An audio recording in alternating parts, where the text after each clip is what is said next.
Na vida nós temos que tomar cuidado com o orgulho, porque o orgulho ele pode fazer com que nós perdemos, né, a bênção divina sobre a nossa vida e fazer com que nós perdemos também não só a bênção, também o nosso caráter, né, a nossa identidade. Então, muitas pessoas hoje, talvez elas sofrem por algum problema por causa realmente do seu orgulho. E a palavra de Deus, ela não muda, né? Ela foi escrita, né, há mais de 2000 anos atrás e até hoje ela serve como exemplo para nós.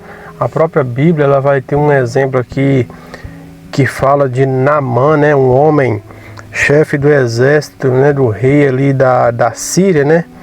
E era um homem muito importante na sociedade, um homem de respeito, né, que vencia várias guerras, inclusive levou muitos povos ali de Israel presos, né? E nesse povo tinha também uma menina, né, que ela vai falar com a mulher de Naamã a respeito de um homem chamado Eliseu, né, que era um profeta em Israel, que poderia, né, curar Naamã de uma lepra que ele sofria. Então a Bíblia vai falar que Naamã era um homem muito importante, mas ele era um homem leproso, né? Era um homem enfermo e precisava da cura.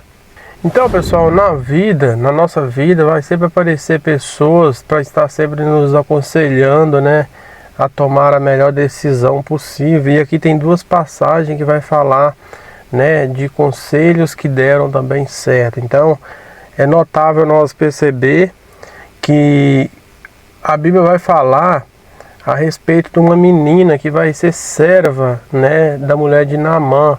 E ela vai observar, ela vai estar vendo ali Naamã naquela situação.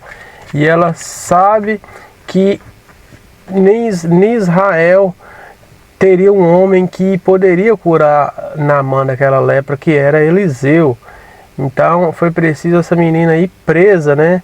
E como serva, né, para estar ali diante dos serviços ali daquela casa, conviver com Naamã, ver a situação dele e ali aconselhar ele aí a ter este homem, né, que é o profeta Eliseu. Então ali a Bíblia fala que o rei, né, ele manda, o rei da Síria, ele vai enviar cartas, né, ao rei de Israel para que ele possa enviar o servo dele, né, que é Naamã, até o rei de Israel, para que eles possam curar ali, né, dar cura para esse homem. A Bíblia fala que o rei de Israel simplesmente ele vai rasgar suas vestes e falar: sou eu Deus por acaso para curar? E Eliseu, vendo essa situação, ele fala: não, deixa ele vir e ele saberá, né, ou seja, o povo saberá que há profeta em Israel. Aqui também Eliseu foi, né, muito ousado, né, em, né, ali carimbar e para que o povo possa saber realmente que ele era profeta, porque as pessoas, elas muitas das vezes tinham dificuldade em reconhecer um profeta. A gente for olhar aqui na passagem, um profeta em Israel, né? Muitas pessoas ficavam falando: esse cara aí não é profeta, esse aí é um Beuzebu, né? Assim como falou com Jesus. Então Eliseu vai, né, com toda a autoridade ali, falar com ele para ir até ele. E Naamã vai. Só que você lembra que no começo do vídeo nós falamos a respeito do orgulho? Pois é, aqui que entra o orgulho, né, do ser humano, muitas das vezes por achar que é importante, que, né, uma palavra ali vai ser liberada e ele vai ser curado e o problema vai ser resolvido. E às vezes nós vamos ter que ir lá no fundo do poço. Nós vamos ter que entrar em águas sujas, em águas não purificadas, não em águas limpas, mas para que possamos sim sair com a cura, com a libertação, seja lá em qual área que nós buscamos. Então, o orgulho, meu querido, o orgulho ele não é visto por Deus, né, de maneira alguma, e não para a sociedade também é uma coisa boa, é totalmente negativa, né? Porque o orgulho, como eu falei, ele impede nós, ele nos impede de receber as nossas vitórias.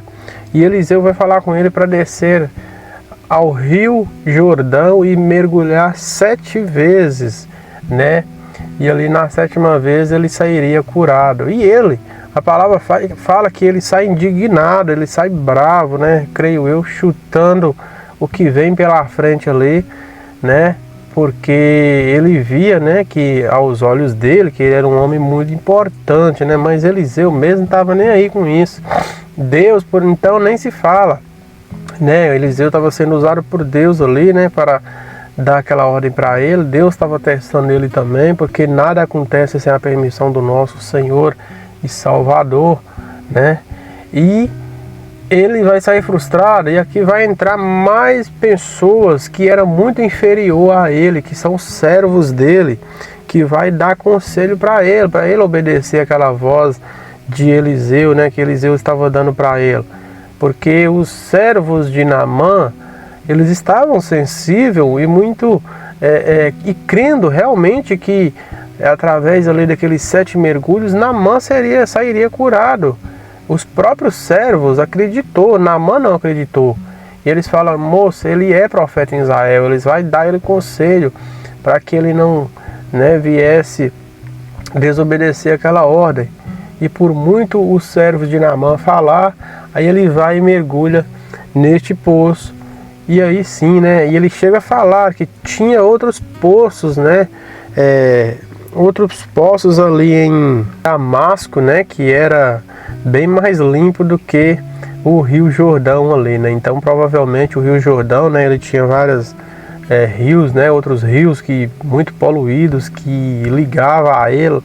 Então ele teria que ir num rio mais sujo, e lá que Deus queria curar ele, né?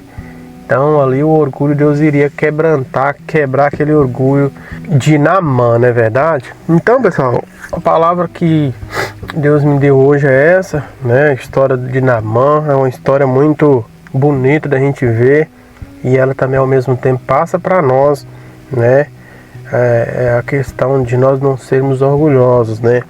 O orgulho, ele vai trazer para nossas vidas uma cegueira, né, espiritual, em que nós não vamos conseguir enxergar nem daqui, nem 2 palmos à frente, né, das coisas que estão acontecendo, principalmente as coisas espiritual, né? Então, ali, Naamã, ele estava com esse problema, com essa cegueira, né? E Deus, foi preciso ali, né? Deus usou ali a menina, né? Deus da menina para dar conselho para ele ia ter o profeta, né? Usou os próprios servos dele, e aí sim acabou tudo bem, né? E depois Naamã realmente ele vai reconhecer que ele errou, né? E que, né, ele precisaria se humilhar diante da presença, né, diante de Deus. Então é isso, eu vou ficando por aqui, espero que você tenha gostado deste vídeo, né? Em breve estarei trazendo mais vídeos aí para que você possa assim estar comigo aqui, a gente estudando nas escrituras, né? As escrituras sagradas. Então um forte abraço, e é isso, pessoal.